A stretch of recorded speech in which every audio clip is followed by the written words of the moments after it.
Welcome back to the deep dive. So you've spent serious time, maybe serious resources, creating really excellent content, right? That deep investigative report, that insightful market analysis. The single biggest challenge often isn't the creation part. It's making absolutely sure it reaches everyone who needs to see it.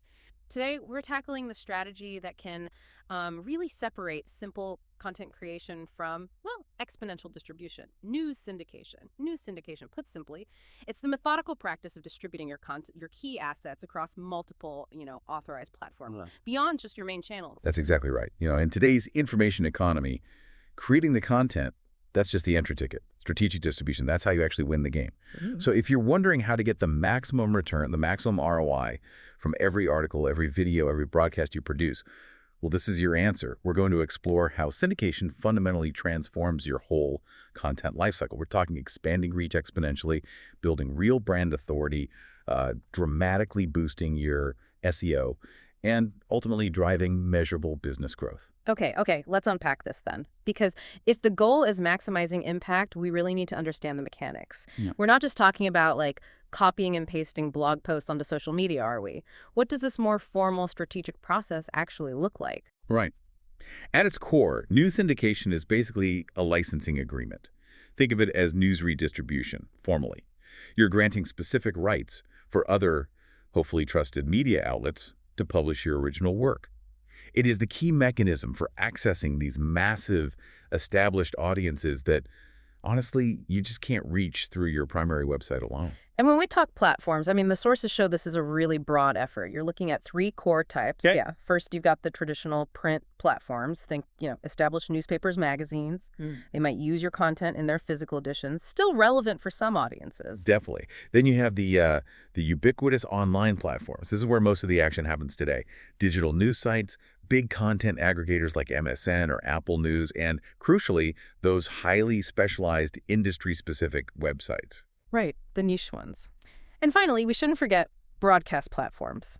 Because syndication isn't just text, is it? It involves licensing audio clips, maybe full videos, televised interviews, letting radio and TV networks share your expert commentary. The sheer scope of distribution options is what makes this strategic, not just, tactical sharing. Exactly. And the standard process. It's critical to protect your investment here. You must publish the original content first on your primary site. That's step one. Then you secure partnerships, either through specialized syndication networks or maybe direct outreach to reputable publishers you trust. They republish the material maybe with minor formatting tweaks. But the core principle, and you have to remember this, is that you maintain 100% ownership. The copyright is yours. You're just granting defined republishing rights. Yeah, that clarity around ownership seems absolutely vital, especially when you're dealing with time-sensitive stuff or highly technical information. There was a powerful example, wasn't there, in the sources about science news, how they used syndication to get those critical coronavirus articles out globally. They achieved instant, massive distribution of verified facts, but kept total control over the integrity of their IP. It's the perfect illustration, really. You control the narrative, but you maximize its spread. Which brings us right to that dual power, reach, and authority. Right, because publishing content only on your site, well, it confines you, doesn't it, to your existing users, maybe whoever stumbles across you via search.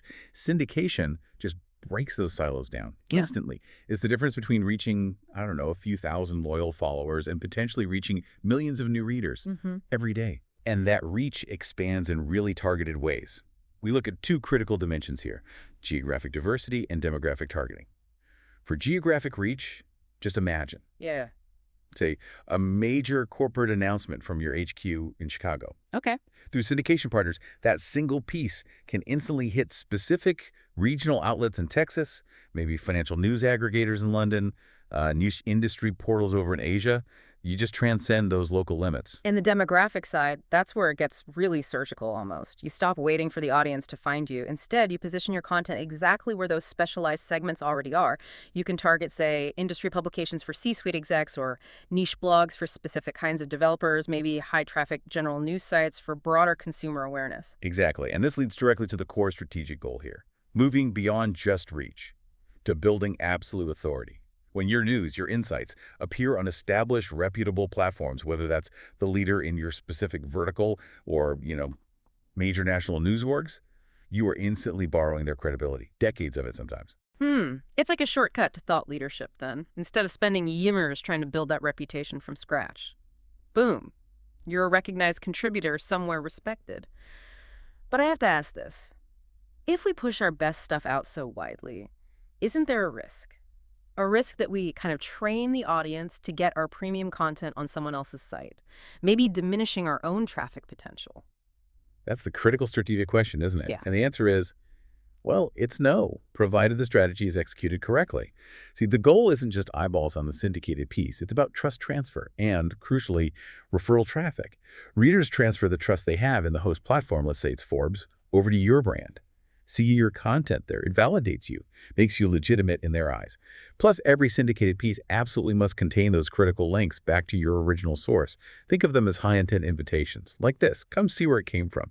That's where your deeper conversion funnel lives. Okay. So it's less about worrying about the initial traffic hit on the partner site and more about the competitive differentiation, establishing that professional legitimacy. Precisely. Think about it from the customer's perspective. They're researching you, maybe researching your competitor. If they see your insights featured consistently across multiple authoritative sources and your competitor is, well, nowhere to be found, that's powerful social proof. You've often won that initial trust battle before a sales conversation even starts. Okay, that makes a lot of sense. Let's pivot then to the payoff. How does this visibility, this authority, translate into tangible financial and economic advantages? Right. So we connect that visibility directly to measurable business growth. And we need to move beyond just thinking one piece, 5 platforms, 5 times the reach. We're really talking about generating entirely new customer touchpoints, ones that were completely inaccessible before.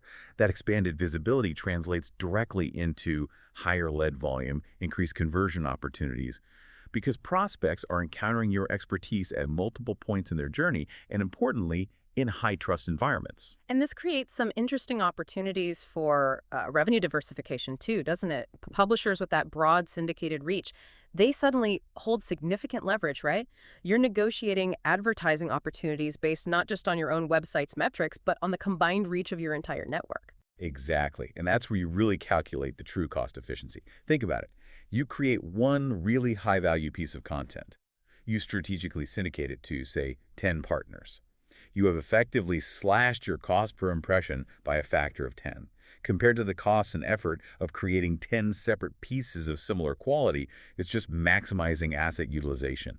That totally shifts the calculation for content teams then. It suggests that maximizing the life and reach of a few great pieces is often far more valuable than just constantly chasing velocity, churning out mediocre stuff just to fill a schedule. Precisely. And this ties directly into the powerful SEO improvement aspect. Every single syndicated piece, when placed on a reputable, high domain authority platform, does 2 critical things. It builds a network of high-quality backlinks, and it drives crucial referral traffic back to your original source URL. Search engines see these links as votes of confidence. They signal that your original domain is an authority on that topic, and that directly boosts your domain authority, your organic search ranking power. So, okay, if your goal is genuinely moving the needle on organic rankings, securing these kinds of authoritative backlinks through syndication is probably a much more efficient use of resources than, say, trying cold outreach for links. Oh, without a doubt. You're earning links based on editorial merit, the quality of your content, not just sending out cold requests hoping someone bites. Furthermore, syndication really facilitates lead generation and messaging consistency. It acts as this continuous, almost passive, lead nurturing engine. It ensures that no matter where a potential customer encounters your brand, could be a niche trade journal, could be a global news site, your core message, your values, your voice, they remain intact. It builds that essential online familiarity, reinforcing your brand identity everywhere. Wow, okay. All of this makes the case for syndication seem pretty overwhelming, but we absolutely have to address the potential landmines, the strategic risks, because when you distribute content that widely, you inevitably face potential issues. Things like content control loss and the big one everyone worries about, the risk of a duplicate content penalty from search engines. Right. The duplicate content penalty risk is, well, it's probably the #1 fear that stops companies from really leveraging syndication effectively. And the good news is it is entirely manageable with the right technical execution. Your primary technical defense weapon here is the canonical tag. The canonical tag, okay. We need to be specific. The syndication partner, the site republishing your content, must include a specific tag in the HTML code of that republished article. It looked like link rel, canonical, href, your original URL. This tag points directly back to your original URL.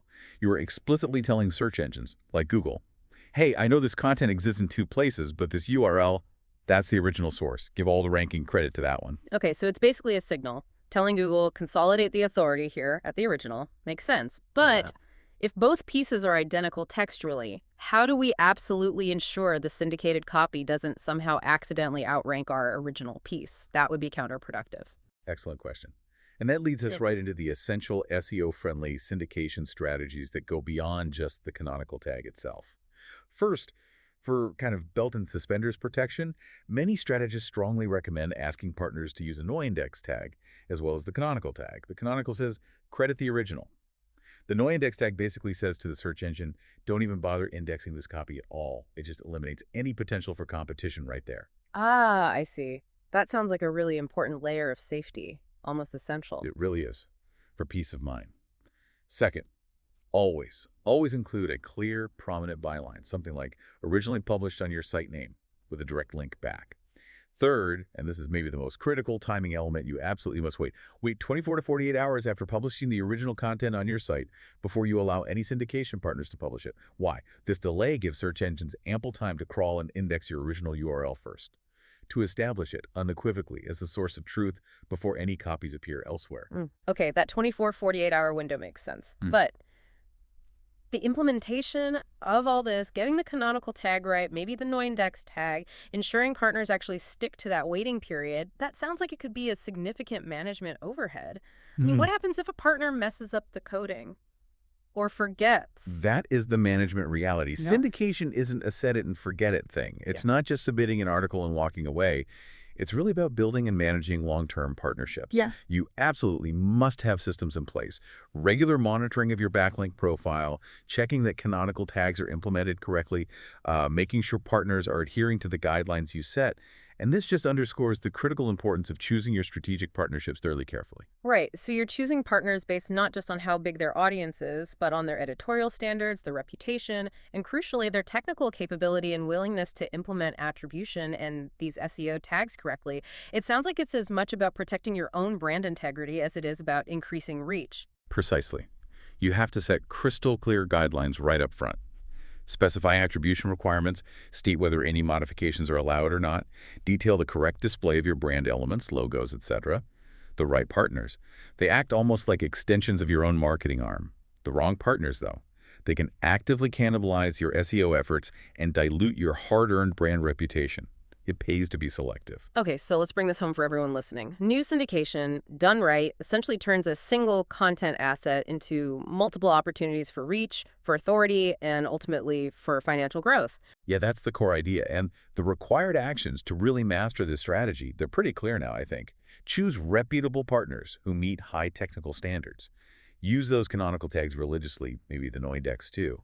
Enforce that crucial 24-48-hour delay. Keep your core messaging absolutely consistent across all platforms. And actively track performance monitor every referral link, every backlink generated. It's a sophisticated system, yes, but one that dramatically amplifies your brand's voice, increases revenue, and fundamentally lowers your per-impression content creation costs. So if the real power here, the true value of content syndication, is its ability to turn one asset into, say, 5 or even more opportunities, and do that while actually increasing revenue and lowering content creation costs, well, that raises a pretty important question, doesn't it? It absolutely does. It raises this important question.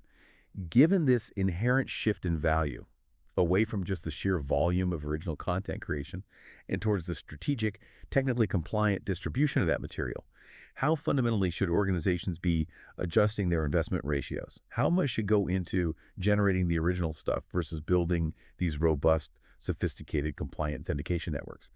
It suggests it's maybe no longer just about writing more. It's about distributing smarter. Food for thought.